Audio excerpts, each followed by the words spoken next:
You can take my money, mister. Tyler Brandt turned slowly, the blood still draining from his face as the card reader blinked declined in glaring red. Again. Are you serious right now? A man 2 people back muttered. Guy's wearing a watch that probably costs more than my truck. But he can't pay for cereal? A woman behind him chuckled with a sharp shake of her head. Must be one of those influencers pretending to be broke for views. Pathetic. Another teenager laughed and whispered just loud enough. Dude looks like a Wall Street vampire. What? No Wi-Fi for your crypto wallet today? The laughter wasn't cruel, but it wasn't kind either. It was the kind that stings because it assumes everything about you. With no curiosity for the truth, Tyler remained still, staring at the register screen like it might change its mind. I said, the little girl repeated, louder this time, you can take my money. Gasps, snorts, a few chuckles. Oh Lord, someone said. Now a kid's got a cover for Mr. Armani here. Tyler turned, finally getting a full look at the child. She was no taller than his hip. Her hair was braided in 2 thick plaits, and her shoes were scuffed from playground use. She held out the bag of money, small change, ragged bills like it was treasure. And maybe, to her, it was. I can't take that, he said softly, shaken more by the crowd than the moment. That's yours. You should keep it. Now, Mia, but you need it right now, she replied. And my mom says if someone's standing alone, you stand next to them. That's what good people do. If you feel connected to this character, give this video a like and comment where you are watching from because you might be surprised to find someone nearby watching with you. Silence settled over the crowd, but only for a beat. Kids got more class than him. An old man snorted. Tyler forced a smile, eyes suddenly glassy. The cashier, a young woman with faded tattoos on her forearm, shifted uncomfortably, clearly unsure what to do next. Do you want me to cancel the order, sir? She asked. Tyler exhaled, shoulders sinking slightly. His pride ached. He should walk away, mumble an apology, maybe even flash his ID and reclaim his power. But something about the girl's gesture held him in place like an invisible anchor. What's your name? He asked gently. Anna, she said with a bright, fearless smile. Well, Anna, Tyler replied, crouching down slightly. That's the kindest thing anyone's done for me in a very long time. From behind them, a teenager chuckled. Bet this guy's got 5 Lamborghinis and not 1 working debit card. Anna turned, frowning. You shouldn't laugh at people when they're down. That's not brave. A few chuckles died away. From across the store, a voice called out, Anna, baby, where'd you run off to? A woman in worn blue scrubs hurried over, eyes widening at the scene. I hope she's not causing any trouble, sir. No trouble at all, Tyler said. In fact, she just saved me from a whole lot of shame. The woman gave him a long, curious glance, then looked down at her daughter. What did you do, sweetie? I gave him my emergency money, Anna said matter-of-factly. His card didn't work, and no one helped him, so I did. The mother blinked, then looked at Tyler again. Well, that sounds like Anna. She gave a slow nod. You okay, sir? I am now. They began to walk away, but Tyler found himself stepping forward. Wait. They paused. Would it be all right if I thanked you both properly? Maybe? Buy you lunch? The mother looked wary but not dismissive. We don't usually… No pressure, Tyler interrupted. I haven't been helped like that in a long time. Not without someone wanting something back. There was a long pause. Then the woman said, There's a place down the street. Mavis's Diner. Good food, real cheap. Tyler nodded. I'll meet you there. As they walked away, the weight of the moment settled on his shoulders, not just the embarrassment, but the clarity. The silence in the grocery store was different now. Less mockery, more confusion. Tyler glanced once more at the card reader, declined, but something else had been accepted. Something that had nothing to do with banks or credit scores. Outside, the Georgia sun beat down on the parking lot. Tyler blinked up into the blue sky, then climbed into his dusty Chevy truck. He didn't drive off right away. He sat there, thinking about Anna. about the people who had laughed, and about a voice young, fierce, and unwavering cutting through the noise. "You can take my money, mister." And in that sentence, he heard something else. "You still matter, even if they don't know who you are." The smell of fried chicken and canned green beans greeted Tyler Brandt as he stepped through the screen door of a second-story apartment on Rosewood Lane. The stairs creaked under his shoes, and the hallway's paint had peeled in corners, exposing the age of the building. But there was something undeniably warm about the space. Anna had skipped up the steps ahead of him, her ponytail bouncing as she waved him on. "Come on, it's not fancy, but it's home." Her mother, Marla, walked behind him, a hand resting on the strap of her purse, visibly hesitant but willing. "You sure you're okay with this, mister?" "Tyler." "Just Tyler," he said, offering a small smile. "And, yes, I appreciate the invitation." Marla gave a slow nod. "Well, just for a bit. I've got work at the hospital tonight." The apartment was small but tidy. A faded sofa, mismatched cushions, a round dining table with only 3 chairs. On the wall, a hand-drawn calendar with Anna's school schedule and Marla's night shift scribbled in purple marker. Tyler felt himself being drawn back decades to cramped apartments, warm kitchens, and mothers trying to make ends meet. It had been a long time since he'd been in a home that felt this real. "Sit," Anna ordered, pointing to the couch. "Do you like root beer? That's all we have." Tyler chuckled. "Love it." She darted into the kitchen. Marla watched her daughter go, then turned back to Tyler. "You're not from around here." "No, ma'am. I grew up about 2 towns over. Been a while since I was back." "You just visiting?" He hesitated. "Something like that." Marla studied him for a moment, then moved toward the kitchen herself. "Anna's a lot like her father was. Always wanted to help everybody, even when we didn't have much." "Is he?" "Gone. 5 years now. Car accident on the way home from the ER. He was a nurse." She pulled 2 glasses from the cupboard, paused, then added, "I'm used to doing things on my own." Tyler nodded, not out of politeness but because he understood. More than she probably knew. Anna returned, arms barely holding the 2 glasses. "Ta-da," she beamed, setting one on the coffee table in front of Tyler. He took a sip. The root beer was warm and flat, but he smiled like it was a 5-star drink. "Best I've had all day." Anna sat beside him, eyes wide with curiosity. "You really don't have money?" Tyler laughed, nearly choking. "I have money. I just didn't have the right card today." She nodded seriously, like this made perfect sense. "It happens to moms sometimes too." The bank gets confused. Marla returned from the kitchen, drying her hands. "Anna, go grab your homework. You've got spelling tonight." "Do I have to?" Marla raised an eyebrow. That was enough. With a groan, Anna trudged off to her room, mumbling something about words that don't sound like how they're spelled. Tyler looked after her, then turned back to Marla. "You've raised a good kid." "Thank you. She's a handful sometimes, but she's got a good heart. I just worry the world won't always be kind to it." Tyler leaned back, considering her words. "Yeah, the world tends to get meaner when it sees someone kind." Marla eyed him again, more openly this time. "So what's your story, Tyler? You don't look like a guy who loses sleep over a declined card. Designer boots, polished watch, voice like you've done speeches." He smiled faintly. "Used to work in tech. Built a few things. Sold a few more. Got tired of hearing my own name in headlines. So I disappeared for a bit, trying to remember who I was before all of it." "You running from something?" she asked without judgment. "Not running," he said, his voice quieter. "Just trying to breathe without being someone."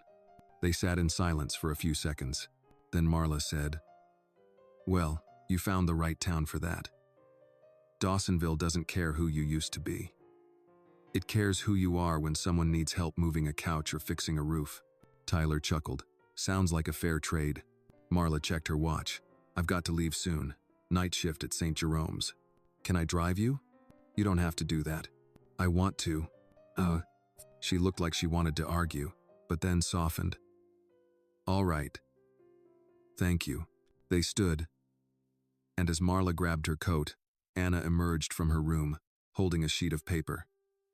"Mom, can Tyler help me with spelling?" Marla looked at Tyler, amused. He knelt down. "I'll give it a shot." Anna grinned. "Spell serendipity." Tyler blinked. "You sure this is second grade?" She giggled. "I like big words." "All right," he said. "Serendipity." She looked at the paper, then at him. "Whoa, you're good." Marla laughed from the doorway. "You two play nice. I'll be back by morning."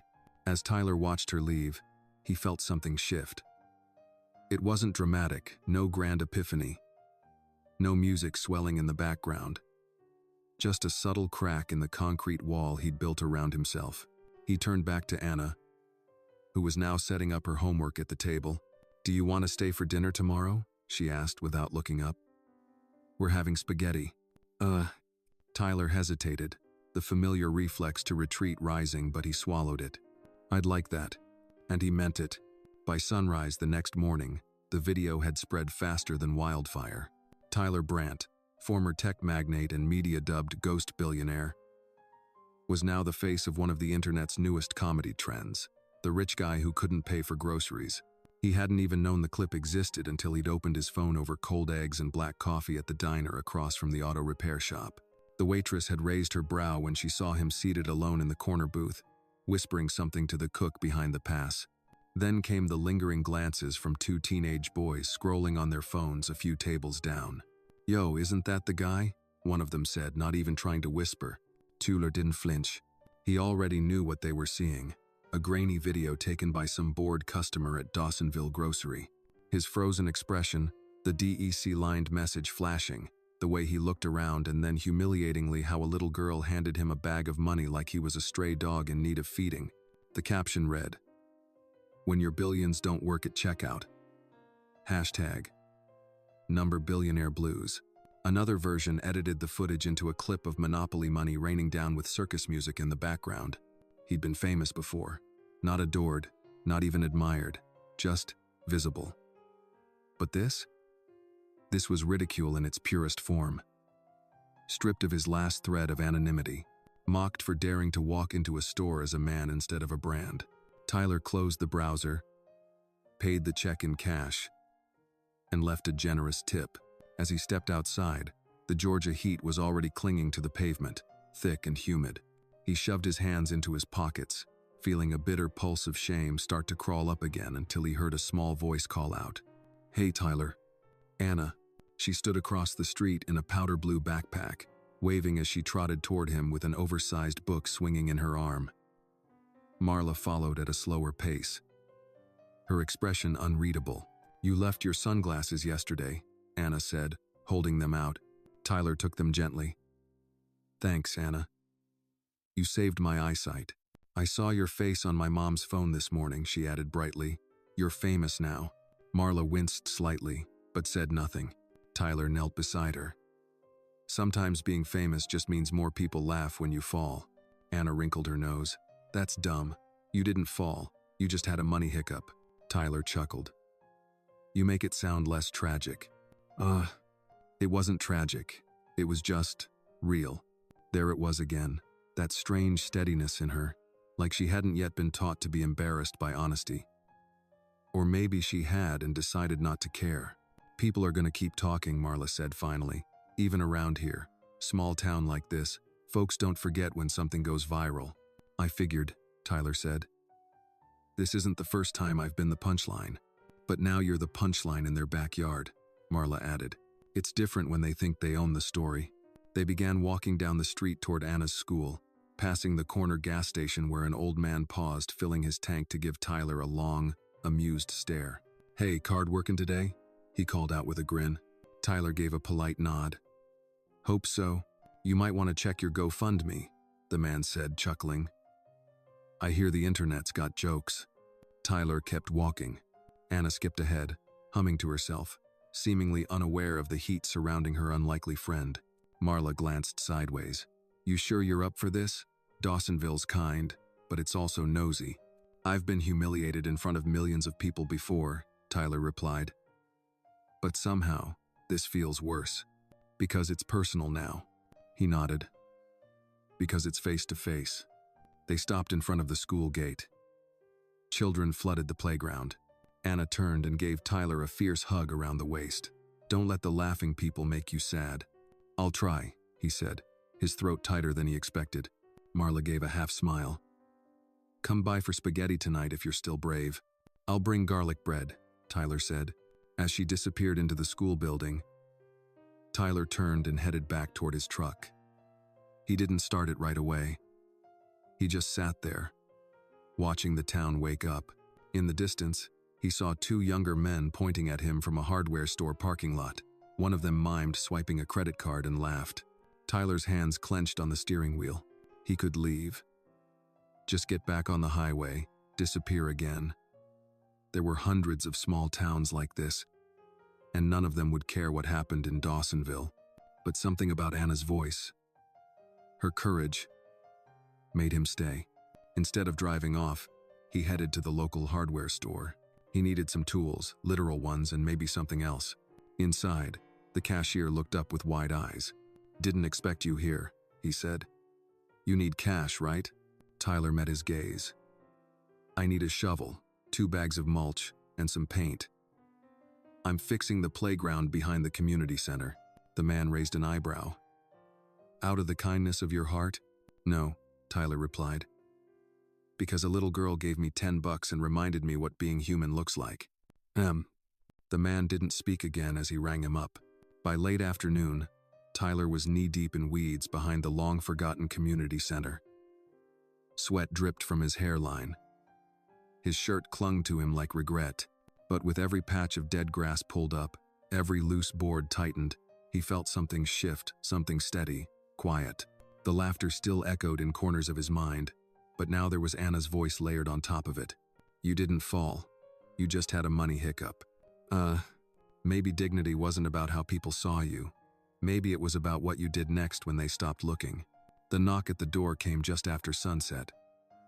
Marla, still in her scrubs, was elbow-deep in soapy water. Cleaning dishes from the night's spaghetti dinner, Anna was sprawled on the living room rug, coloring with 3 broken crayons and a sheet of printer paper. Can you get that, baby? Marla called out, wiping her hands on a dish towel. Anna opened the door and grinned. Tyler, He stood on the threshold holding a large brown paper bag that was sagging slightly at the bottom. I brought dessert, he said, lifting the bag. Peach cobbler and something that claimed to be banana pudding, though I wouldn't stake my name on it. Marla appeared from the kitchen, visibly tired but with a soft smile on her face. You didn't have to do that. I wanted to, Tyler replied. Besides, I owed you both a meal not cooked in a microwave. Maze. They sat down together at the table, the plate still warm from dinner. Tyler scooped out generous helpings while Anna bounced in her seat. Mom, tell him about the old lady with the pineapple hair, she blurted. Marla rolled her eyes with a chuckle. Patient at the hospital today. She put canned pineapple in her rollers to cleanse the scalp. Said it keeps her connected to the Caribbean. Tyler laughed. I might have to try that next time I'm in need of enlightenment. Anna giggled, mouth full of cobbler. You don't have enough hair. As they ate, the mood felt unusually light, familiar. Tyler couldn't remember the last time a room felt this safe without security at the door or assistants checking their watches. Later, as Anna got ready for bed, Marla stepped out onto the small balcony with Tyler, both holding paper cups of lukewarm tea. You know, I still don't really know who you are, she said, gazing out at the quiet street below. I told you, Tyler. She smirked. You know what I mean. He hesitated. I used to think my name was everything. That if people said it enough times, I mattered more. Marla glanced at him. And now I'm wondering if maybe the only thing that matters is what you do when no one's saying your name at all. A silence settled between them, not awkward, but full. Tyler reached into his pocket and pulled out a small envelope. I left this on your kitchen counter, he said. It's not much. Just a little something for Anna's school stuff, books, lunches, whatever she needs. Marla didn't take it right away. I don't want your guilt money. Tyler. It's not guilt, he said softly. It's gratitude. She studied him for a long moment before finally accepting it. You don't need to fix anything. You just need to be honest. He nodded. Inside, Anna was humming to herself as she placed her crayons into a worn shoebox. "Mom, can I give Tyler something?" Marla peeked in. "What do you want to give him, baby?" Anna reached into her backpack and pulled out a tiny object wrapped in tissue. She held it out to Tyler. He unwrapped it carefully. Inside was a small, hand-painted stone. It was purple with little stars and crooked letters that spelled, "Be the helper." "I made it in art class," Anna said shyly. "You can keep it in your pocket, so you remember to help even when you're sad." Tyler swallowed hard. "I'll carry it everywhere." That night, after they said goodbye, Tyler walked back to his truck parked down the block. He sat in the driver's seat and unwrapped the stone again, holding it in his palm. Something about it made his chest ache. He thought of all the years he'd spent acquiring things: real estate, stock, accolades, and how none of them had ever made him feel this seen. Back at the motel, he placed the stone on the nightstand. It looked oddly holy there, resting beside his watch and key fob. Early the next morning, he drove to the Dawsonville Community Center again. He brought lumber this time, and paint in bright colors: sky blue, sunflower yellow, and the kind of red that reminded him of childhood fire trucks. By noon, he had patched up the swing set, sanded down the broken seesaw, and scrubbed years of grime from the monkey bars. He worked with his shirt soaked through, a baseball cap low on his brow, humming songs he didn't remember knowing. People walked by, some with recognition, others with wary glances. A few muttered, "Ain't that the guy from that video?" But no one stopped to talk. And then, a boy around 10 came near the fence. "Are you fixing that place?" "I am," Tyler replied. The boy nodded. "That's cool. My sister broke her tooth on that slide last year. Then I better reinforce the bolts." The boy smiled. "My name's Eli." "Nice to meet you, Eli." As the boy walked away, Tyler realized he hadn't once mentioned his own name. Later that afternoon, he taped a note to the door of the community center. "If you've got tools or time, lend it. If you've got nothing but heart, bring that too." No signature. He watched the paper flutter in the breeze, and for once, felt okay being anonymous. Back at Marla's that evening, Anna ran to meet him before he reached the stairs. "You smell like outside," she said, nose wrinkled in mock horror. "That's because I rebuilt half a playground," he said. "Come see tomorrow." "Really?" "Only if your mom lets you skip homework." Marla appeared at the doorway, arms crossed. "Not a chance." Tyler smiled. "Worth a shot." As the sun dipped low and cast gold across the brick buildings, he sat on the stoop beside Anna, the tiny purple stone tucked safely in his pocket. He didn't say much, but he didn't need to. Sometimes, being seen isn't about flashing lights or headlines. Sometimes, it's a crayon-colored stone and a dinner table with mismatched chairs. The bell above the door of Dolly's Coffee and Books chimed softly as Tyler stepped inside, the scent of roasted beans and old paper drifting through the air like a memory. It was the kind of place that had aged with its town mismatched chairs, a long oak counter, handwritten signs for pastries, and a wall of community notices tacked over a faded quilt. A ceiling fan rotated lazily above, more for show than utility. He ordered a plain black coffee, turned down the pastry offer, and chose a corner seat with a view of the street. He liked sitting by windows now, liked watching people pass without knowing who he was or what he'd done. It grounded him, made the world feel a little quieter, but peace has a way of running short when your face has been seen by 10 million strangers. "Excuse me," a voice said. "Are you Tyler Brandt?" Tyler looked up slowly. The woman standing before him wore a dark green blazer, a notebook tucked under her arm. Her eyes were sharp, not unkind, but trained like someone who made a living, observing what others missed. He gave her a measured look. "Depends on who's asking." "Abigail Tran. I'm a journalist, independent, mostly human stories. I'm working on a piece about you." "There's nothing to write," Tyler replied, taking a slow sip from his cup. "Oh, I think there is," Abigail said, pulling out the chair across from him without waiting for an invitation. "The billionaire who vanished, then reappears in a Georgia town where he gets publicly humiliated at checkout, and then starts fixing playgrounds with his own hands? That's not just news. That's narrative. I didn't authorize a narrative. You can't really control stories once they leave your hands, she said. You of all people should know that. Dodd. Tyler studied her, then glanced toward the counter. Dolly, the elderly owner, was pretending to wipe the same mug she'd been wiping for 10 minutes, clearly eavesdropping. I'm not interested in publicity, Tyler said flatly. And I don't need a redemption arc written by someone who doesn't know me. Abigail leaned forward. I'm not trying to save your image. I'm trying to understand your truth. Why now? Why disappear for 3 years, then come back without the empire, without the suits, without the money, at least not where it counts? Tyler set down his cup, his voice calm but steel-lined. I came here to find something I lost.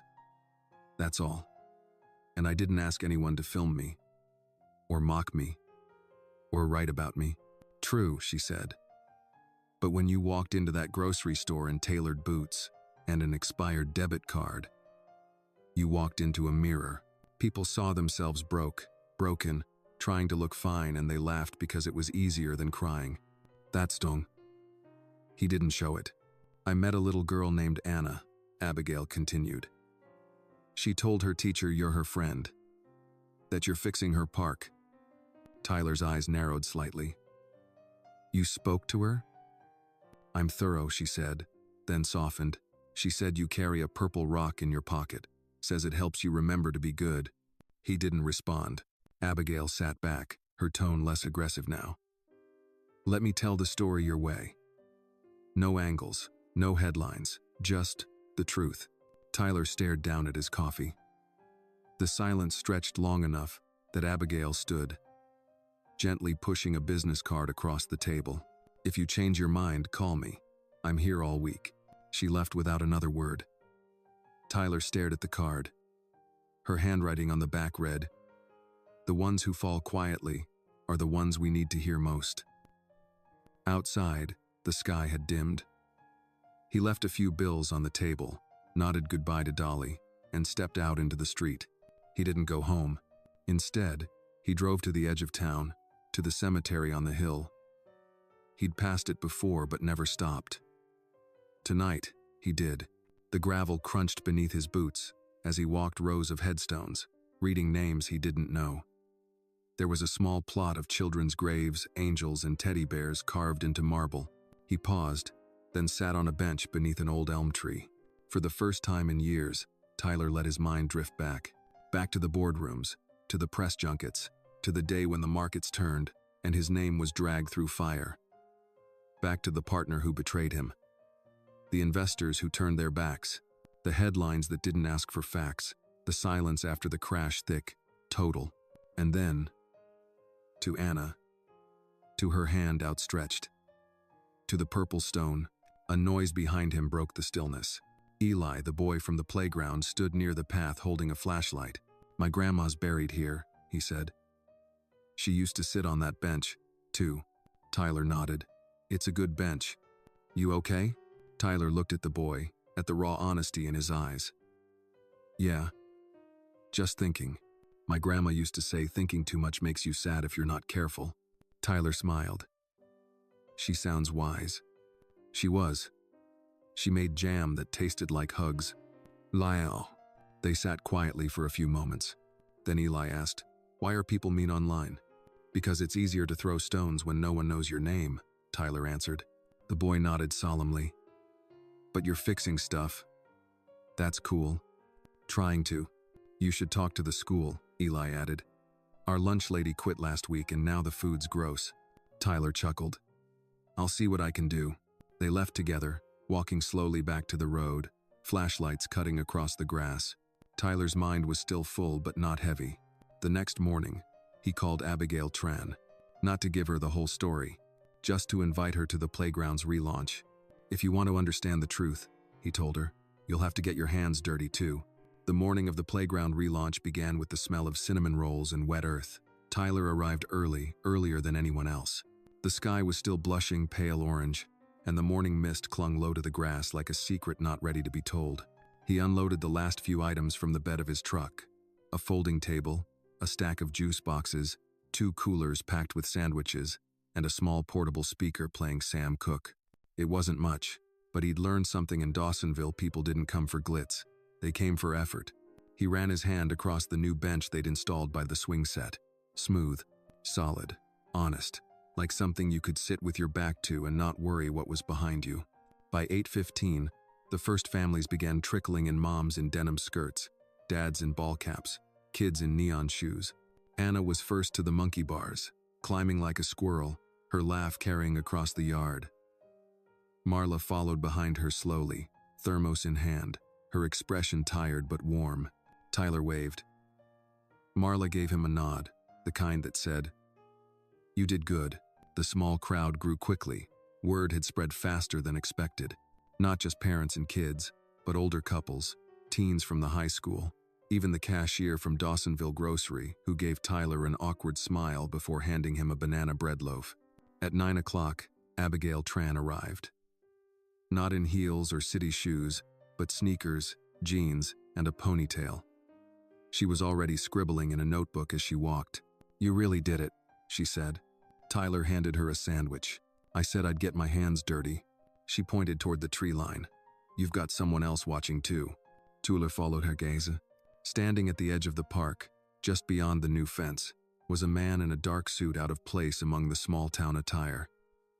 He wore sunglasses and had the poise of someone used to control. Tyler's gut tightened. "Who is he?" Abigail asked. "Someone from the past," Tyler muttered. The man didn't approach, just watched. Then, after a few minutes, he turned and left without a word. Tyler forced the thought away. He had more important things to focus on. Anna was waving him over, pointing excitedly at a new slide, freshly painted in fire engine red. "Mr. Tyler, come test it."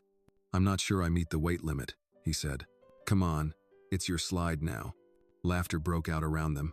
Even Marla cracked a grin. Tyler relented, climbed the ladder, and slid down with a whoop that surprised even himself. When he landed, the applause, half joking, half genuine, caught him off guard. "Looks like it's safe," someone shouted. By mid-morning, kids were playing tag under the trees. Grandparents were sipping lemonade, and the new mural painted by local teens with Tyler's supplies shimmered in bold colors on the side of the community building. It read, "Be the helper," with a small purple stone drawn beneath the words. Tyler stared at it for a long time, unsure who had painted it. "You've started something," Abigail said beside him, "whether you meant to or not." "I didn't start it," Tyler replied. "Anna did." Abigail flipped her notebook shut. "You think you're the background in this story?" "No," he said. "I think I'm just now learning how to be in it." Suddenly, a scuffle near the gate pulled their attention. A teenage boy, maybe 16, lanky, anxious, was arguing with another. Voices raised, fists balled. "Hey!" Tyler called, jogging over. The taller boy, clearly worked up, shouted, "He tagged me hard on purpose." "I did not," the other said, eyes glassy. "You pushed me first." Tyler stepped between them. "That's enough, both of you." The boys huffed, angry but embarrassed. "What's your name?" he asked the angry one. "Jason." Tyler pointed at the mural. "You see that stone?" Jason glanced up. "She gave me the real one. Because I needed help, and no one else would. Now I carry it, so I don't forget that being strong isn't about hitting first. It's about knowing when to stop." Jason looked away, ashamed. "You two shake hands," Tyler said, "and then grab a juice box and cool off."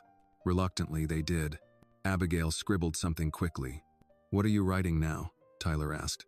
"Truth," she said simply. Later that afternoon, the crowd began to thin. The juice was gone, the sandwiches devoured, and the kids sticky from popsicles someone's aunt had brought in a cooler. Anna hugged Tyler around the waist again. "Best park ever," she whispered. Marla approached with a tired smile. "You okay?" she asked him. He nodded. "Better than I've been in years." She tilted her head. "You sure that man in the suit didn't spook you?" "I'm sure," he said. "The past doesn't get to own me anymore." That night, after the cleanup, Tyler sat alone on the new bench. The mural gleamed in the moonlight. He reached into his pocket, pulled out the stone, and turned it in his fingers. He thought of Jason, of Anna, of the man at the fence, and of himself, once too afraid to be seen unless he was being celebrated. He looked up at the stars. They didn't care who he used to be, only what he chose to be next. The man in the suit returned 3 days later. It was just past noon when Tyler stepped out of Dolly's Coffee and Books with his usual black coffee. Greeted by the same creaky bell and scent of ground beans, Dawsonville's summer air hung thick with heat, and Tyler planned to head straight to the community center to meet a carpenter volunteering to help repair the old gazebo. He never made it to his truck. "Mr. Brandt." The voice was low, clipped, practiced. The same man from the playground stood beside a polished black car parked across the street, arms folded, sunglasses now off. His hair was slicked back, suit crisp, tie loosened just enough to feign casual. But the gleam in his eyes said business, not familiarity. Tyler froze. "Jackson Greer." The man smiled faintly. "Glad you remember me." Tyler didn't smile back. "Hard to forget the guy who handed me my last exit papers." Jackson extended a business card. Tyler didn't take it. "I'm not here to rehash the past," Jackson said. "I'm here with an opportunity." "I've had enough of those," Tyler replied, stepping to the side. Jackson followed. "You disappeared. No press, no explanation. Just walked away from a company you built, left your shares on the table. Everyone thought you lost your mind. I gained peace. You could have cleared your name," Jackson continued. "You still can." "I don't need the world's apology," Tyler said. "I just needed to stop pretending it mattered. But it does matter." Jackson snapped, the mask slipping. "You're trending again, Tyler. The grocery store, the kid, the playground people are watching. You could use this, turn it into something. A rebrand. A comeback." Tyler turned slowly to face him. "I'm not a product, Jackson. Not a brand. Not your golden goose." Jackson lowered his voice. "You're wasting yourself here. Fixing swings, sharing lemonade with school kids. You were a leader. You changed industries. I also crushed people under deadlines and ignored my mother's last voicemail because I was closing a deal. That landed hard." Jackson's jaw tightened. Tyler added, "This town doesn't want another tech king. They want someone who listens when the roof leaks. Someone who shows up when the lights go out." Jackson looked around the sleepy street like it personally offended him. "You think this is your redemption story?" he scoffed. "This place is a dead end." No, Tyler said calmly. "It's a new beginning." There was a beat of silence. Then Jackson shoved the card into Tyler's pocket anyway and walked away, muttering, "The door's open. You won't like it when it closes." Tyler stood still, the coffee in his hand now lukewarm. He stared across the street, toward the mural near the community center. "Be the helper." The words glowed in afternoon sun like they had been waiting to remind him. Later that evening, at Marla's apartment, he sat at the dinner table while Anna showed off a picture she'd drawn, a stick figure of him planting flowers, complete with a speech bubble that said, "Let's build hope." "You've turned into a cartoon," Marla teased. "I could have been worse," Tyler said. "She could have drawn me as a goat again." Anna giggled. "Goats are funny." As they ate, Tyler glanced toward the window. The world outside looked small and close and safe, and yet his mind buzzed with the weight of Jackson's words. Marla noticed. "You're quiet tonight." "Just thinking," Tyler said. She set her fork down. "You gonna tell me what's really on your mind, or are we going to play this mystery millionaire game forever?" He sighed. "A man I used to work with showed up today. He wants me to come back. Clean my name. Reclaim everything I walked away from." Marla didn't react immediately. She wiped her mouth, then asked, "Do you want that?" "I don't know," he admitted. "I thought I left for good reasons, but now it feels like the past is trying to pull me back. And maybe I haven't changed as much as I think." "You have," she said simply. "How do you know?" "Because the Tyler who showed up broke and embarrassed in a grocery store didn't run. He stayed. And the one sitting here, eating spaghetti with a single mom and her loudmouth kid, he's not the man in those headlines." "Huh," Tyler swallowed. "And if I leave, what if I go back to that life?" Marla shrugged. "Then that's your call. But know this, Anna sees you as more than a man who lost a credit card. She sees you as someone who showed up when no one else did. That doesn't disappear just because you sign a new contract, Anna chimed in, mouth full. You can't fix stuff if you're always flying in jets, Tyler chuckled. Is that in the Bible? It's in my brain, she said proudly. That night, after dishes were done and Anna was tucked in, Tyler stood at the window staring out into the dark street. He pulled Jackson's business card from his pocket and held it over the flame of a candle Marla had left burning on the counter. The edges curled slowly. Then, suddenly, the whole thing caught fire. Tyler dropped it into the sink and watched it burn down to ash. He didn't need another empire. He needed purpose, and he'd found it here, in Dawsonville, in playgrounds and purple rocks. In second chances not televised, but lived. By the end of the week, Dawsonville was buzzing again, though not with laughter this time. Something was shifting, an invisible hum beneath the quiet streets and coffee shop chatter. Tyler felt it before he heard it, the way people paused mid-conversation when he walked by. The way Dolly's smile faltered slightly when she handed him his cup. Even Marla seemed more guarded, as though expecting a storm. It started with a headline, not one that screamed across tabloids, but something quieter, more insidious. A tech industry blog, known for rumor more than fact, published a short piece titled, "The Billionaire in Hiding: What's Tyler Brandt Really Up To in Small-Town Georgia." It was filled with speculation. Anonymous sources. Hints that Tyler's playground efforts were a cover for something else. Something shady. That maybe he hadn't walked away from the tech world cleanly. That maybe the humble comeback was just a PR stunt in disguise. By Monday, the local paper had picked it up, then a talk radio segment, then a YouTube channel run by a guy in a basement wearing sunglasses indoors. It didn't take long for people to start looking at Tyler differently. The playground mural was defaced Tuesday night. Someone spray-painted over, "Be the Helper," with a crude dollar sign and the words, "Fake Savior."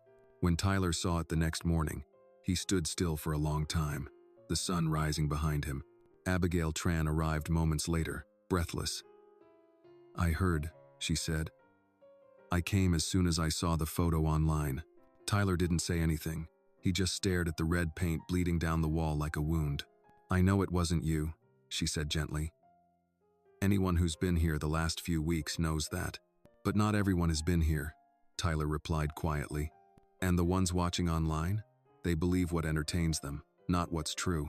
Marla joined them, arms crossed, face hard. "Cowards. Couldn't even say it to your face. People get scared when their illusions are threatened," Abigail said. "Especially the illusion that rich men can't change." Anna ran up a moment later, stopping short when she saw the mural. Her face dropped. "Who did that?" Tyler knelt down beside her. "Someone who's confused." Anna frowned. "But you're a helper." "No," he smiled faintly. "That doesn't mean everyone sees it that way." "Well, I do," she said fiercely. "And so do my friends." She turned on her heel and marched off toward the school building, head high. That afternoon, Tyler borrowed supplies from the community center, paint, brushes, ladders, and stood in front of the mural, ready to fix what had been broken. But he didn't paint over it himself. Instead, he invited others. Dotsons showed up, teens with art kits, parents with toddlers, retired veterans with weathered hands. Even the boy from the playground, Eli, brought a small tray of watercolors. Together, they repainted the mural. Not just restored it, but expanded it. Around the original words, they added bright flowers, stars, small handprints in every color. They painted a bridge over the purple stone and little stick figures, holding hands beneath it. Above it all, they added new text in bold white letters. "Truth always outlives the noise." Tyler stood back, hands splattered with paint, heart heavier than usual. Abigail approached quietly. "You should talk to the town. Say something official. Clear the air." "I've spent most of my life saying the right things," Tyler said. "But maybe what I do here is louder." She looked at him for a moment, then nodded. "I'll write that down." That evening, as dusk settled, Tyler sat on the porch at Marla's apartment, drinking iced tea and watching fireflies spark over the lawn. Marla came out, joining him. "Town standing behind you," she said. "You know that, right?" "I know some are. But others are still watching." waiting for me to crack. She sipped her tea. Let them. We all crack eventually, but that's not the same as breaking. He looked at her, something soft in his expression. You believe in me? I believe in what I've seen, Tyler. Not what I've read. Not what's whispered. He nodded. That's rare these days. They sat in silence a while, the kind that comes when words are spent and understanding settles in their place. Later that night, Tyler walked to the park alone. The mural gleamed under the moonlight, untouched now, protected by invisible walls of community care. He sat on the bench, pulled the purple stone from his pocket, and held it in his hand. Something was coming, he could feel it. The defacement wasn't the end. It was the beginning of a storm. One he couldn't see clearly yet, but he wasn't the man who ran anymore. He was the one who stayed, who showed up, who helped, even when helping meant standing alone in the noise. The sun rose early over Dawsonville, painting its old courthouse and sprawling pine-topped hills in dusty gold.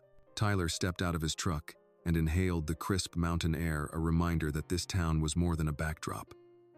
It was alive in the quiet hum of daily routines. The creak of front porches, the familiar scent of pine and fresh biscuits wafting throughout. He'd spent the night in restless thought, decisions turning over in his mind like gears in a machine. The defacement of the mural had stung, but more than that, it revealed something deeper: fear, suspicion, resistance to change. He knew Dawsonville was small, just over 4,000 residents, a mountain community with deep roots in moonshine lore, NASCAR heritage, and a sense of self-reliance. It didn't grow by leaps, it simmered, quietly, until one day it spilled over. As he walked toward the community center, he passed familiar faces: Mrs. Stover, tending to her rose bushes, Mr. Jenkins loading bags of feed into his truck, the Lions Club banner flapping softly near City Hall. They nodded politely, curiosity and concern mingled in their eyes. This was the same town that had nicknamed itself the Moonshine Capital, where outsiders were met cautiously and change with gentle suspicion. Inside the center, volunteers gathered, the lilies on the benches fresh from the farmer's market, local produce displayed with modest pride. Tyler greeted them, offering coffee, warm smiles, wordless gratitude. The chatter turned soft when people mentioned the mural, the whispers of what had been said online. At 9 a.m., Mayor John Walden, sworn in just months before, entered the hall, flanked by town council members and elders. For a brief moment, Tyler feared he'd be told to keep doing his good deeds quietly, out of sight. But instead, the mayor raised a hand. This community needs to speak its own truth, he said, voice steady. We stand behind those who build, not tear down. A quiet nod of applause rippled through the room. Tyler's heart fluttered. Not because of praise, but because this moment wasn't about him. It was about the town defending what it believed in. Unity. Kindness. The slow justice of shared action. Abigail Tran slipped in beside him, too. She'd listened earlier, pen paused mid-scratch, then let it fall to the notebook. He gave her a faint smile, no words needed. Then the door opened as the high school art teacher entered with a handful of students, their paint-stained fingers and shy smiles proof of hard work. They unfurled a fresh alternative mural design poster, full of local scenes. Amicalola Falls tumbling down forested cliffs, old racing silhouettes along Thunder Road, children under a rainbow reaching toward the words, "Be the helper, truth outlives noise." The youth spoke quietly but with force, explaining how they wanted to show Dawsonville's true face. Not the caricature painted online, but something rooted. The mountains, the moonshine lore, the shift toward a more caring present. Tyler listened, came alive. Later, out front, he joined the students to finalize plans. Paint cans, brushes, safety cones. He passed jars of water, nodded encouragement. At noon, Marla and Anna appeared. Anna's eyes took in the work, then Tyler. Without a word, she reached for his hand. "You showed them how," she said. Tuller swallowed. A group of older residents arrived too, some retirees who'd moved here recently, part of the influx shaping Dawsonville's new era, others who had lived through decades of quiet days. They came forward, one by one, to offer apologies, small donations, or just a nod of reconciliation. In their faces, Tyler saw something older than forgiveness, recognition. The afternoon rolled on with painting. Elijah Eli, his new friend from the playground, helped apply butter-yellow streaks around the rainbow. A grandmother bird-watched, umbrella shielding her from sun, her watering can idle at her feet. By 5 p.m., the mural stood complete anew, bright, layered, alive. Not perfect, but honest. Tyler stood back, panting, paint spattered, satisfied. Abigail snapped one last photo. "This is the story," she said. "Yes," Tyler replied. "This is the story." That evening, townfolk gathered at Glen Wallace Park, a place where families picnicked and bluegrass bands played under pines. They brought homemade pies, lemonade, laughter. Tyler stood beside Anna and Marla as the sun dipped low, warming their faces. Mayor Walden cleared his throat. "Let this be a reminder that in Dawsonville, we don't let rumors define us. We let kindness do the talking." The crowd cheered. Tyler thought of the purple stone in his pocket, a quiet symbol of remembering. He pressed it once more, then let it sit there, a heart beating steady in his palm. Because in the bones of the town, its stories, its fields, its people, he'd found something worth staying for. And this time, he knew why he was home. The next morning, the calm didn't hold. Tyler woke to the hum of his phone vibrating incessantly on the nightstand. The sun hadn't even crested the hills yet. He rolled over, groggy, and answered without checking the caller ID. "You need to see this." Abigail's voice came through, urgent. "Now." She sent a link. He clicked it. His heart sank. A video was spreading online, grainy footage from a security camera, taken the night before the original mural was defaced. It showed a man, hood up, spray paint can in hand, but the video was deliberately edited. Just enough frames were cropped and cut to make it look like Tyler. The caption read, "The truth about Dawsonville's new savior caught in the act." The post already had thousands of shares, thousands of comments. Most from people who had never stepped foot in Dawsonville.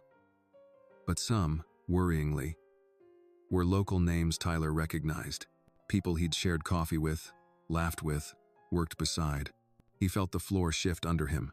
Within an hour, he was at Dolly's Coffee and Books. The usual warmth in the room was missing. Dolly herself looked up from behind the counter, her face pale. "I know it's not true," she said quickly, as if reassuring herself. "But folks are asking questions." Tyler nodded slowly. "I'll fix it." He stepped outside just as Marla pulled up. Anna hopped out of the passenger side, but Tyler could tell something was wrong. Marla didn't smile. Her jaw was tight. "You've seen it," he said. "I have," she replied. "I also know that footage is garbage." Anna took his hand, whispering, "Don't worry. I told the kids at school it's a lie." Tyler forced a smile, though his stomach twisted. "Thanks, kiddo." But things got worse. By noon, a crowd had formed outside the community center. Not a mob, but not friendly either. Local men in worn jeans and work boots. Women with folded arms, clutching phones, murmurs of disappointment, doubt. They hadn't come to hear him, they came to watch what he would do. Tyler stepped forward. "I know what's out there," he began. "I've seen the video, and I'm telling you, it's not me." Someone in the back scoffed. "Looks like you, walks like you." Another voice. "Why would someone frame you?" Tyler hesitated. "Because I left a world that doesn't forgive. Because the people I used to stand beside don't like it when someone walks away and starts building something real." The crowd murmured again. Doubt hung heavy. Then Marla stepped beside him. "My daughter and I were with him the night that mural was defaced," she said, voice steady. "He brought us food. Helped Anna with her science project. He wasn't out painting walls." Abigail stepped forward too. "And I checked the security footage metadata. It's been tampered with. Whoever posted it wanted you to believe it because they know Dawsonville listens to its own." A long silence followed. Then an older man, Mr. Jenkins, spoke. "I don't know much about tech tricks, but I know that kid." He nodded at Anna. "Wouldn't follow a liar. And I trust her judgment more than any video." A few chuckles broke out. The tension loosened. Anna beamed. That evening, Tyler returned home and collapsed onto the porch. The weight of the day pressed into his bones. The attacks weren't stopping, they were escalating. Whoever wanted him gone wasn't playing games anymore. He pulled out the purple stone, turned it in his fingers. You still with me? He asked quietly. The stone, of course, said nothing, but the door creaked open behind him, and Marla stepped out, carrying 2 cups of tea. Thought you could use something warm, she said. Thanks. She sat beside him, both of them looking out into the darkening street. You think it's going to stop? He asked. No, she said honestly. But I think you're stronger than whatever's coming. He looked at her. I wasn't. Before. You are now. They sat together in the quiet.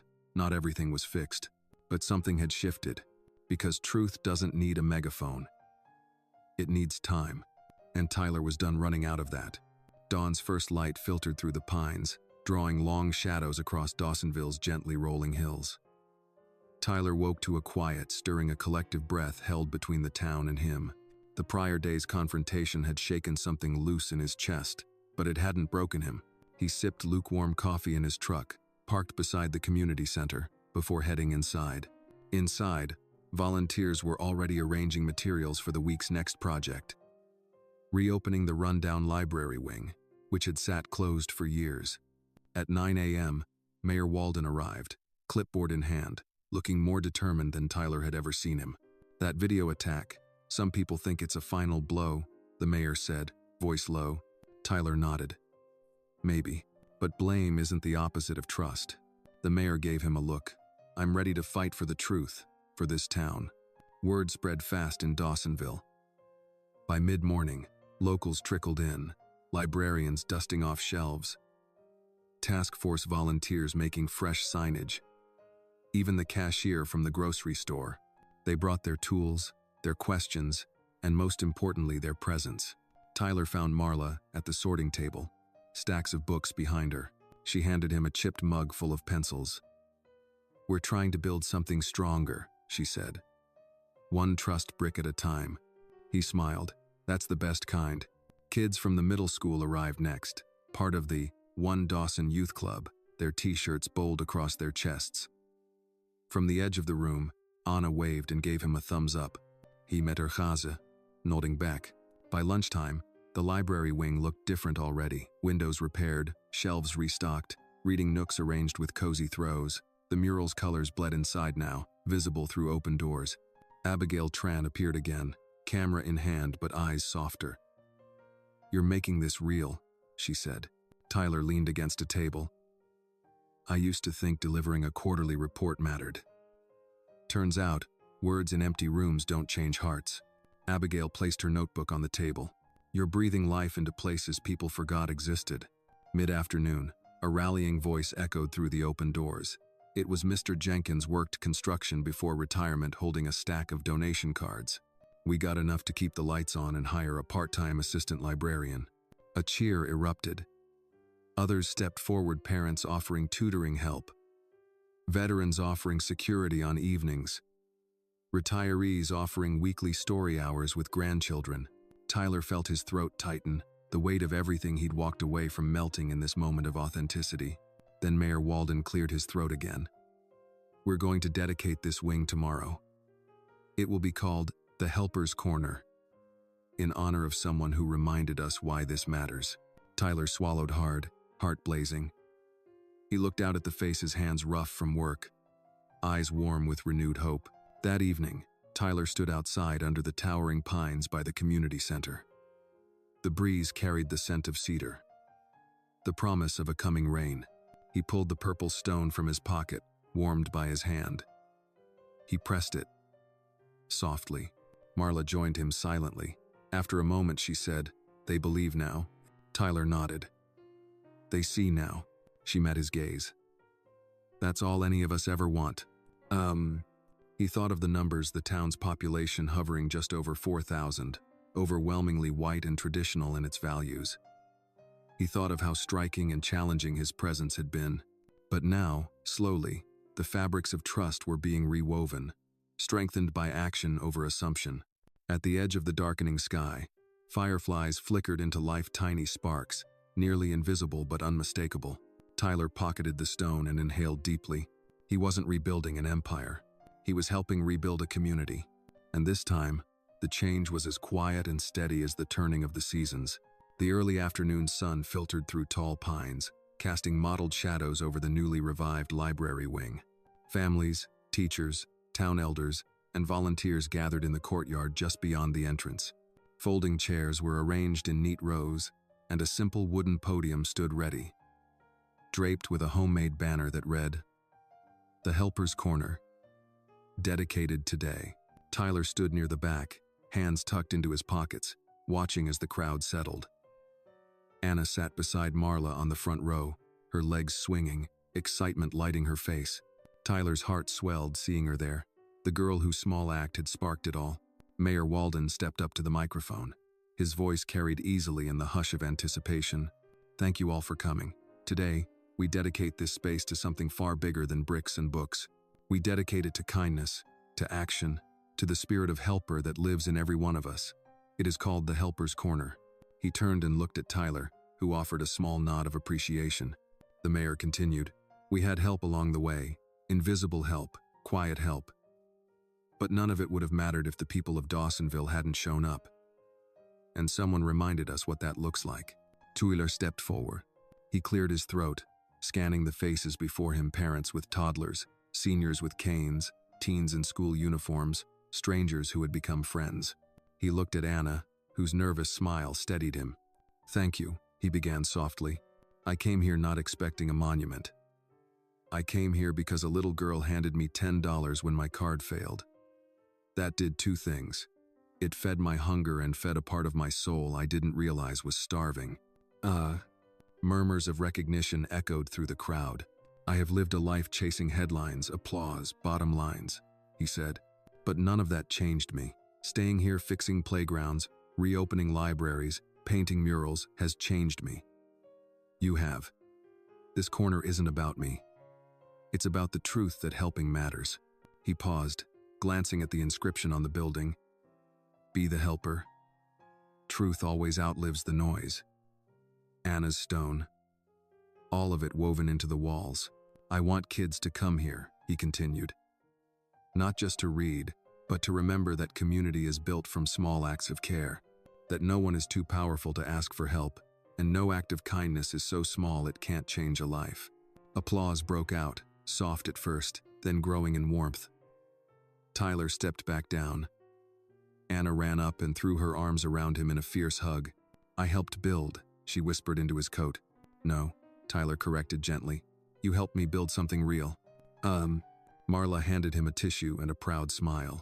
As the crowd dispersed, volunteers guided guests inside to explore the fresh shelves, the cozy nooks filled with donated books, the new reading lamps, storyboards posted on cork strips, and a bright corner painted in soft yellow labeled Kids Nook.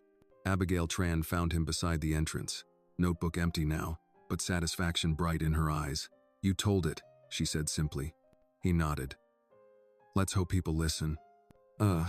By evening, the courtyard had emptied, chairs folded and returned, banner carefully stored. Tyler remained seated on the same wooden bench under the pines, now shaded and hushed. Anna sat beside him, yawning. "She's worn out," Marla whispered as she came out to join them. "We'll head home soon."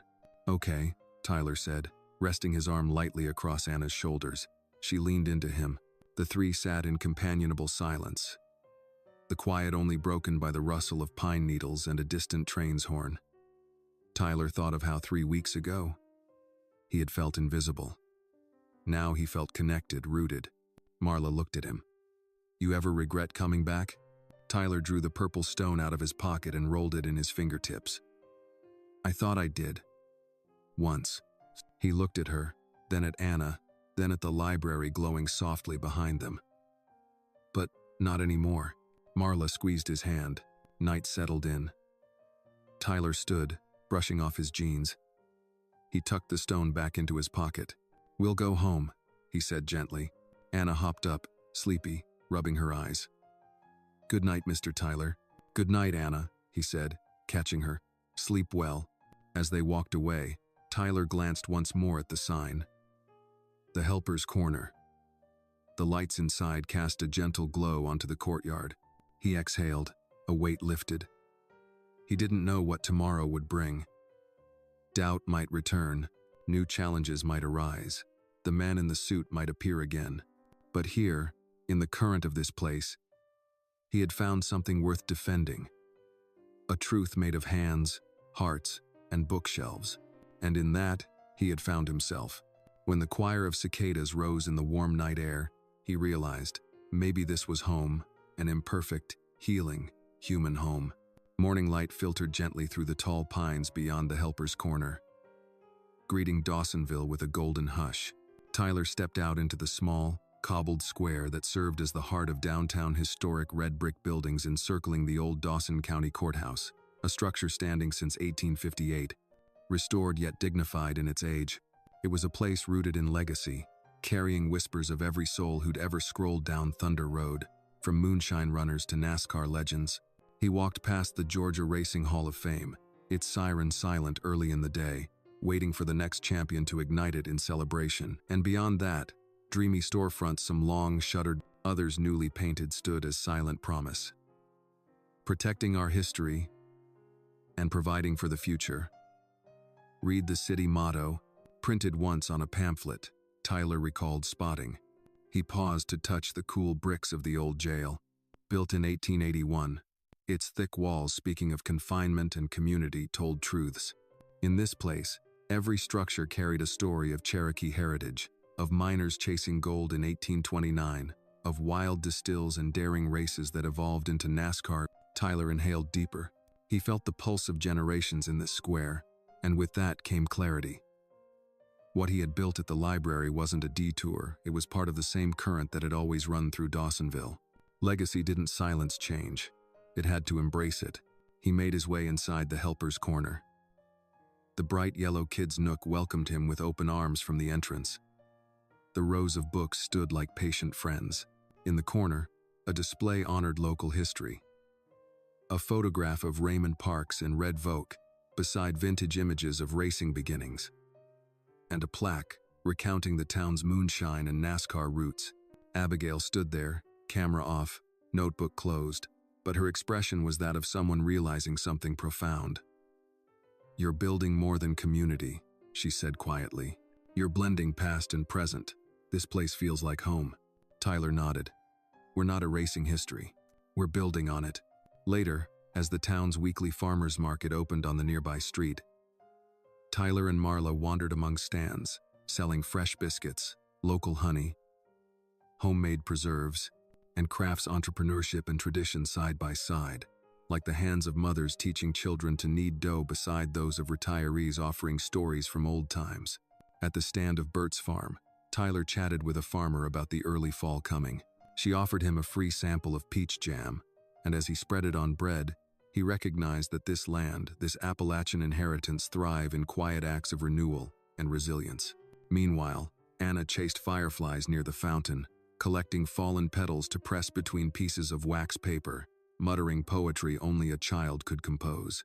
Back on the courthouse steps, the mayor arrived with a handful of flyers and maps. Today was the launch of a series of heritage walks to celebrate places like the old jail, the Gilland House on Thunder Road, Amicalola Falls, and trails that once echoed with Cherokee voices. "Would you speak at the kickoff event?"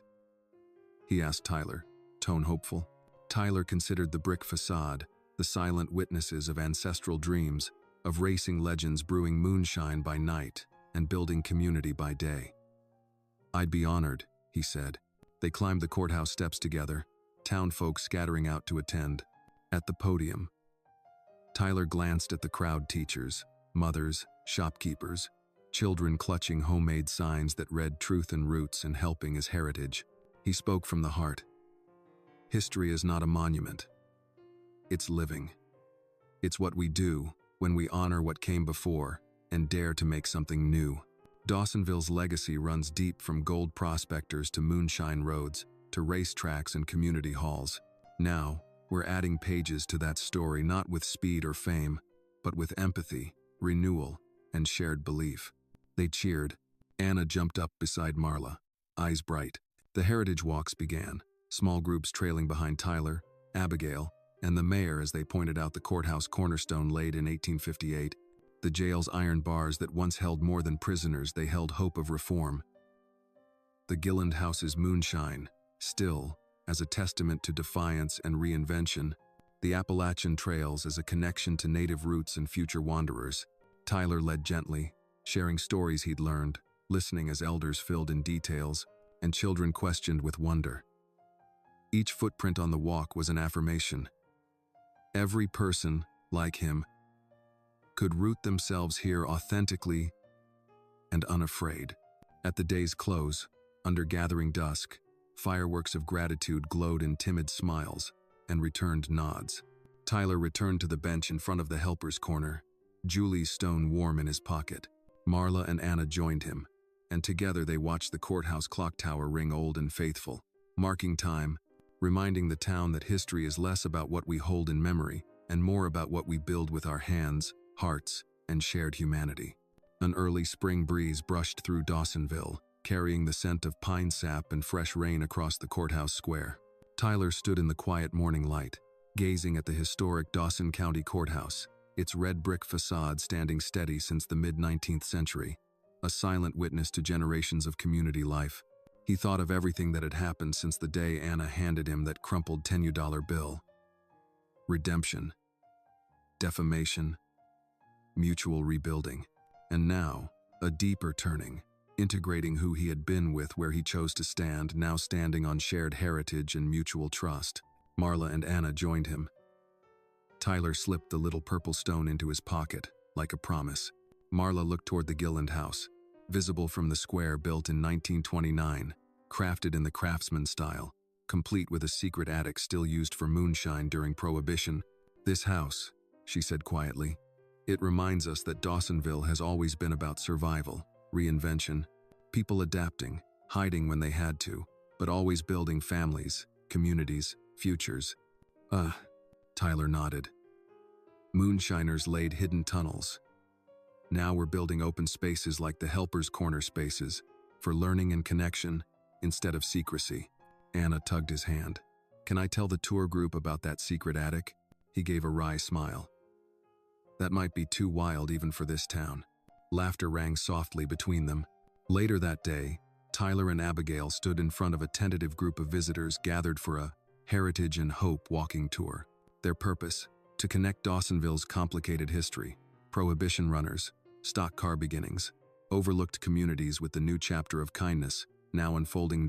With steady calm, Tyler spoke. "This courthouse has watched years pass, wars won and lost, laws written and broken. The Gilland House, built as a home, once sheltered a secret still. These walls teach us that history isn't always neat or righteous. It's human." "Lo," Abigail added, "and today, it becomes more an invitation to learn from the past and build something generous and transparent."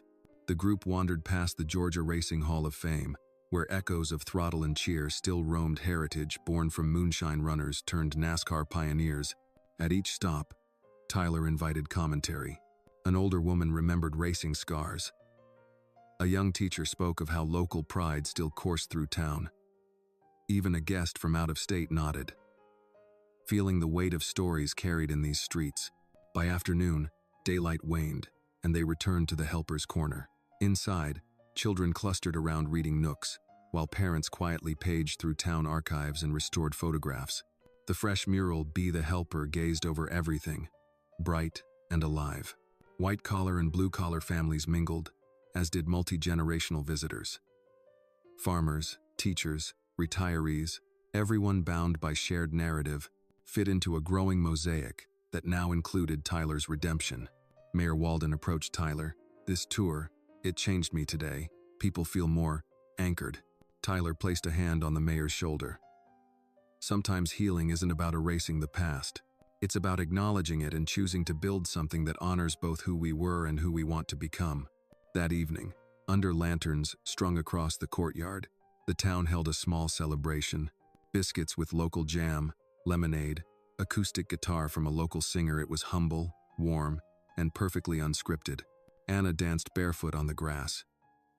Marla watched him, pride lighting her features. Tyler nourished a biscuit and quietly held the purple stone, knowing that his gratitude for roots, community, and second chances would guide him forward. He looked at the swirl of faces around him, the faces of those who had judged, those who doubted, and those who chose to stay, to rebuild, to trust again. And in those faces, he found his real home. Dawsonville woke beneath a sky brushed pale by early spring. Dew clung to the blades of grass in front of the Helper's Corner, turning the courtyard into its own small sea of light. Tyler stood barefoot on the stone threshold, the purple stone in his pocket, a reminder that some things remain steady, even when the future feels uncertain. Today was not a dedication or community celebration. Today, the library wing was closed, the playground empty. It was a Sunday, a day for quiet reflection, or so Tyler had hoped. Instead, Marla found him sitting on the front steps, lost in thought. "You look like you're carrying a storm," she said, handing him 2 paper cups of hot coffee. He took one, warming his hands. "The man in the suit, he was here yesterday." "You mean Jackson Greer?" Tyler nodded. "He dropped by Mavis's, asked about me. I didn't let him see me. But I know he's still out there offering me a lifeline to a world I'm not sure I want to return to." Marla sat beside him. "You've changed." I have." He looked out toward the pines. "But what if that world hasn't changed? What if they only want me when I'm useful to them? And when I'm not? Well, they discard the memory of me." She studied him quietly, then said, "Then let them call. Doesn't mean you answer." He took a slow breath. "That's what Anna said the other day. She's got sense." They sat in silence. Eventually, Anna bounded across the courtyard. Curious look in her eyes. "What are you two talking about?" "It's just big person stuff," Tyler said. He smiled gently. "Want to help me sweep the porch?" Anna nodded eagerly, grabbing a whisk broom from a stack. As she swept, a rhythm emerged, soft brush against stone, warm coffee scents, the world pausing around them. Later, Abigail appeared with her notebook, only this time, unprompted. "I've got the story where you don't have to decide today," she said, voice soft. "It's okay if you never go back." He met her gaze, grateful. "Thank you." Abigail nodded, then left. No cameras, no flash, just trust. By afternoon, the town's rhythm had returned. The cafe filled with faithful locals. A neighbor dropped by with fresh eggs. Children chased fireflies in the grass. The mural "Truth Always Outlives the Noise" glowed in accidental afternoon gold. Tyler walked to the mural, fingers tracing the letters. He thought of Jackson's card still burning in the sink at Marla's. That final act, letting it collapse into ashes, had been freeing. Now, the choice felt clearer. That evening, under a sky of purple dusk, Tyler and Marla stood under the pines. He held the stone, now worn smooth. "I'm not going back," he said softly. Marla looked at him steadily. "I know." He exhaled, attention lifting. Behind them, Anna called to chase more fireflies. The past, the tech empire, the betrayals, the headlines was not forgotten, but Eden had been found in simple things: a library, a playground, a stone, and in choosing to stay. As Tyler slipped the stone into Anna's small hand and joined her laughter under dangling pines, he knew Dawsonville had offered him something far greater than fame. It had offered him a place to belong. Sunlight filtered through the high pines at dawn, illuminating the courtyard of the Helper's Corner with a forest green glow. Tyler stepped outside, greeted by the sound of pages turning, a steady hum of life. The library wing was back open, its entrance framed with wildflowers someone had planted overnight, an unexpected gift that carried both gratitude and hope.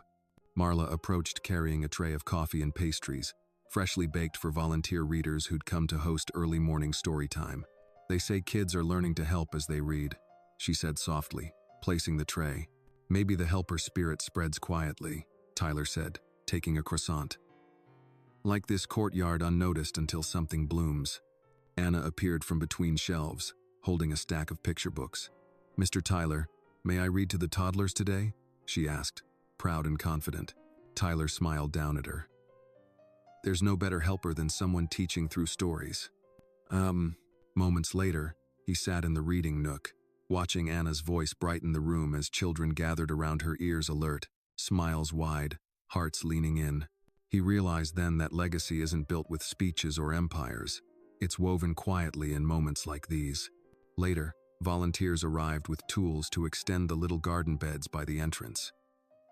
Tyler joined them, digging deep into the soil, planting marigolds and zinnias. Marla handed him a watering can, and together they tended to life growing right beneath their fingertips.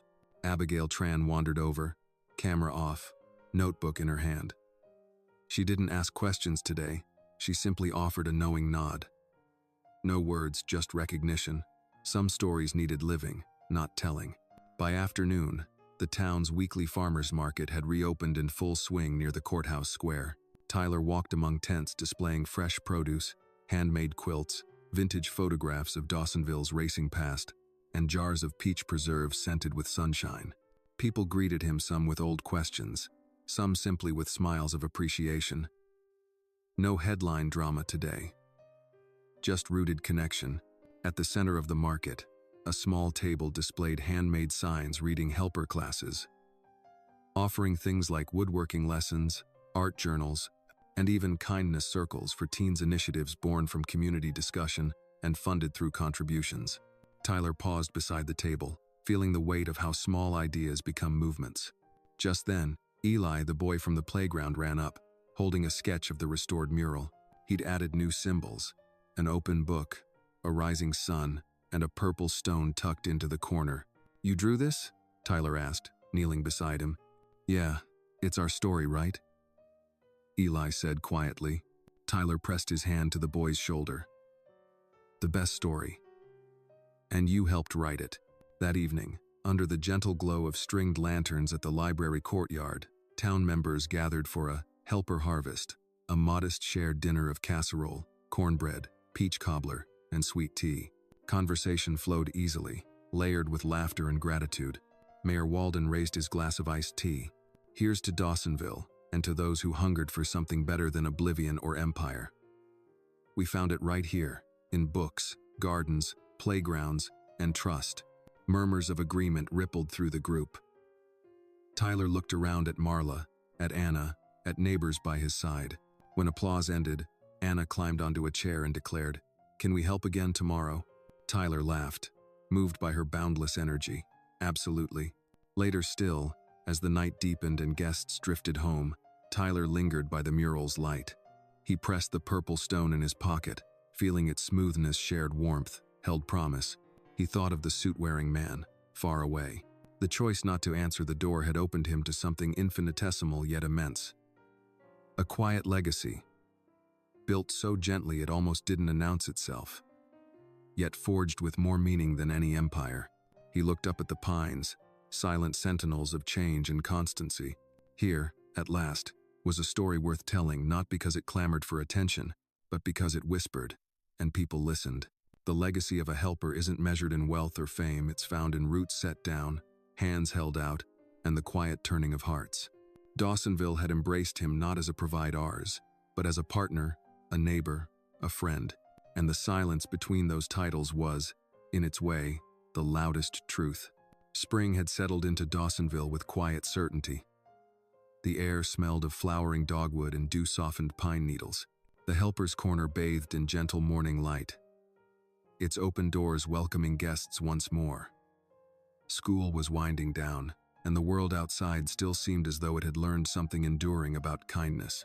Tyler stepped out onto the porch, cup of sweet tea in hand, watching the subtle hum of everyday life. The crops of marigolds and zinnias around the entrance nodded in the breeze, small symbols of a flourishing community. Not long after, Marla emerged with Anna. The girl carried a paper plate of peach turnover left over from Saturday's father-daughter pancake breakfast at the downtown pavilion, where laughter had danced over syrupy pancakes and chatter about the upcoming Mountain Moonshine Festival. The town's calendar was filling again. Main Street concert nights, food truck Fridays, the Amicalola Regional Farmers Market every Saturday. Tyler offered the plate to Marla, who smiled and accepted. "Morning," she said softly. "Looks like today's planning committee is meeting at the hall." He glanced at Anna. "And what about you? May I help?" she asked bright-eyed. He chuckled. "Already starting. They walked together toward the historic town hall, where volunteers were gathered to plan a new seasonal tradition. A helper trail, connecting the library, the community center, and local parks, highlighting both natural beauty, like the trailheads of Stiles Park, and community landmarks like the Georgia Racing Hall of Fame and the courthouse.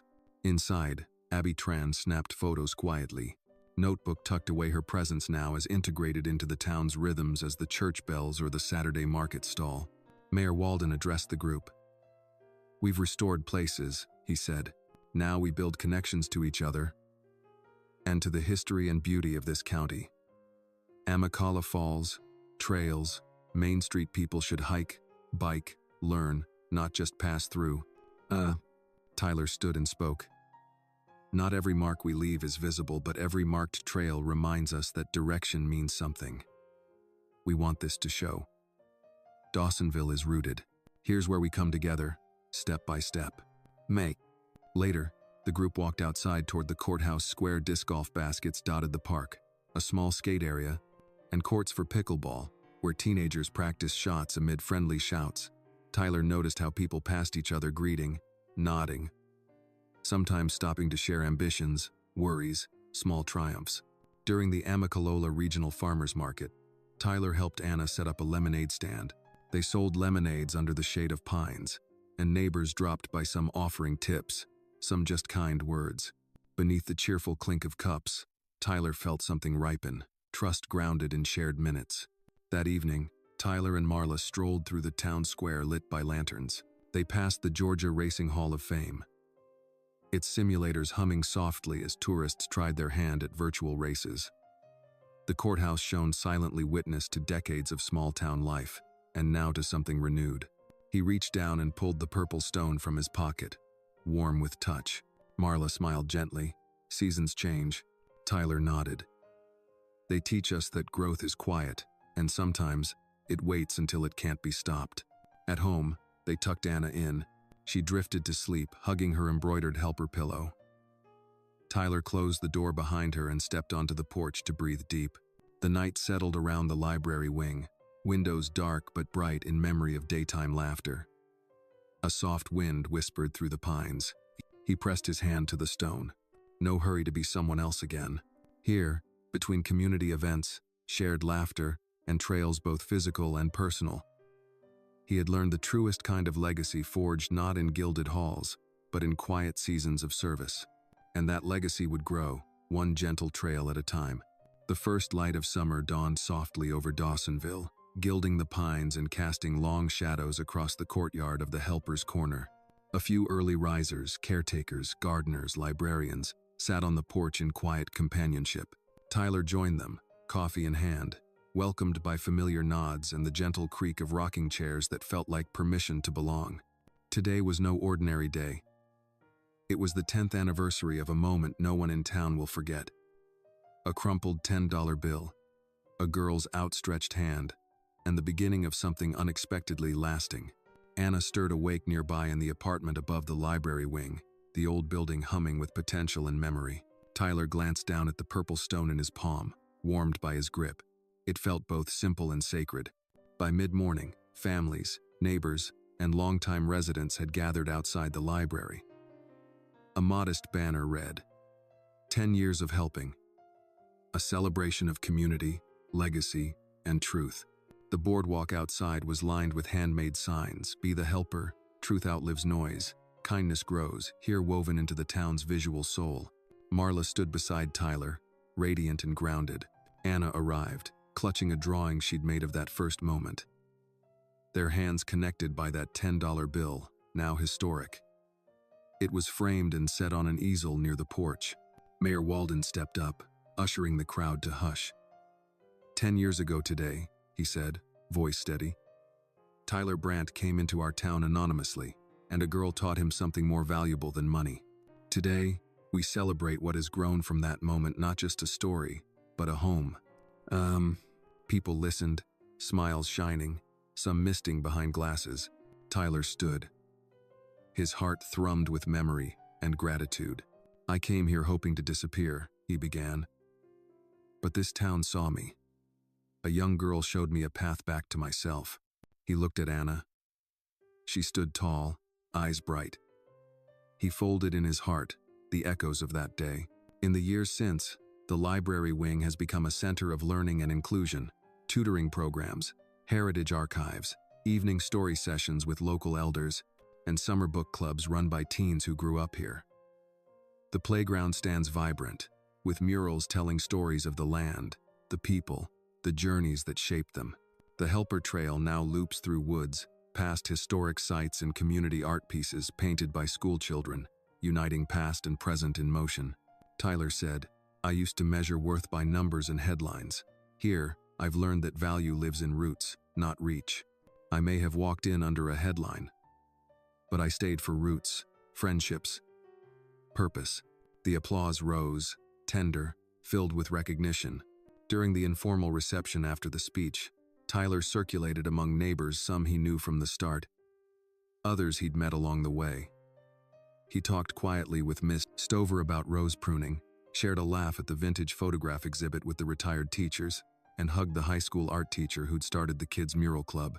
Abigail Tran arrived again, carrying her camera not for a story now, but to capture memory. She nodded at him quietly. The final photo she would ever take of his journey looked more like belonging than breaking. At sunset, people drifted away under a twilight sky lit with fireflies. Tyler lingered, strolling the courtyard as stars began to emerge. The stone in his pocket pulsed with meaning, no longer just a reminder, but a testament.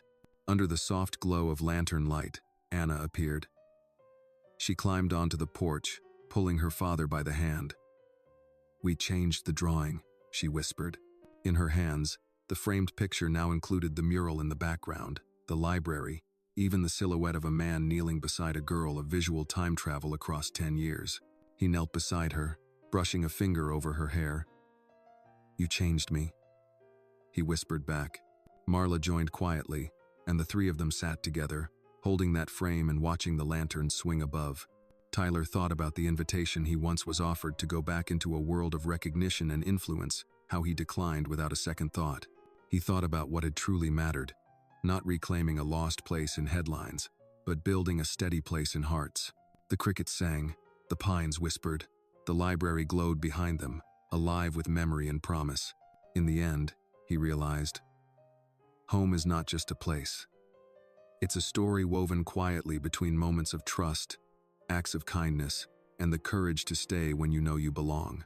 And Dawsonville had given him that story in abundance. He pressed Anna's hand gently, looking at the horizon where dawn would rise again. After 10 years, hope wasn't new, it was homegrown. The story teaches us that true legacy isn't built through fame or wealth, but through kindness, connection, and quiet acts of service. It reminds us that even the smallest gestures, like a child offering help, can ripple into profound change. When we choose community over ego and truth over image, we create something lasting. In a world that often values noise, this story champions the quiet strength of belonging, humility, and doing good without needing recognition.